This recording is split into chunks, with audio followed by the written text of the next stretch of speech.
Time passing doesn't relinquish your responsibility to make it right.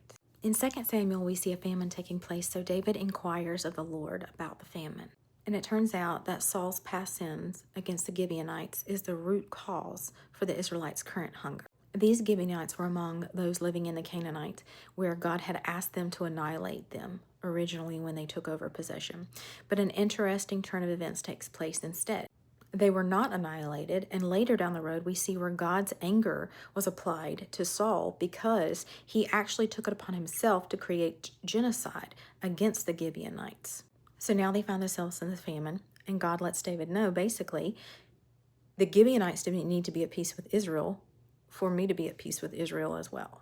It's almost a reversal of the Abrahamic covenant, which teaches us that even though we may be God's chosen people, it does not give us a right to violate or sin against other people. And listen, God hears the cries of the oppressed, whether they're his children or not, he listens. So David meets with the Gibeonites and asks them what he can do to make it right.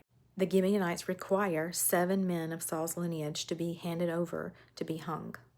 This was proven to be suffice to make peace, and after those men were hung, the famine ends. And here's 3 valuable lessons we can learn from this story. Number 1, time does not erase wrongs. If you have done wrong to someone, don't expect it to go away just because time has passed and you moved on from it, or because you've done a good deed to try to replace it.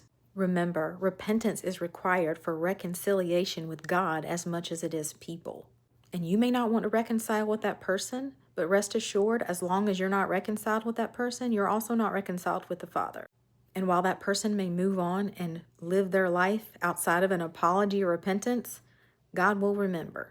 Number 2, being a child of God does not mean you can use any means necessary against your enemies. The annihilation that God called for was not only just and merciful, but it was a consequence. However, the genocide Saul went after was not only wicked, but uncalled for. Listen, God does not call us to torment. That's the enemy's job. Just because someone is an enemy to God or an enemy to us does not give us a green light to torture them any way we see fit.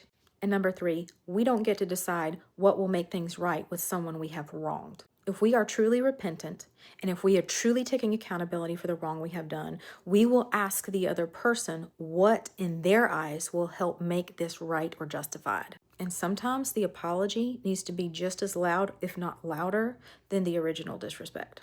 Listen, Israel was hungry, not because they were in a famine. They were in a holy war. And it required justice to be served before their meal could be prepared. Some people's starvation is coming from their own rebellion.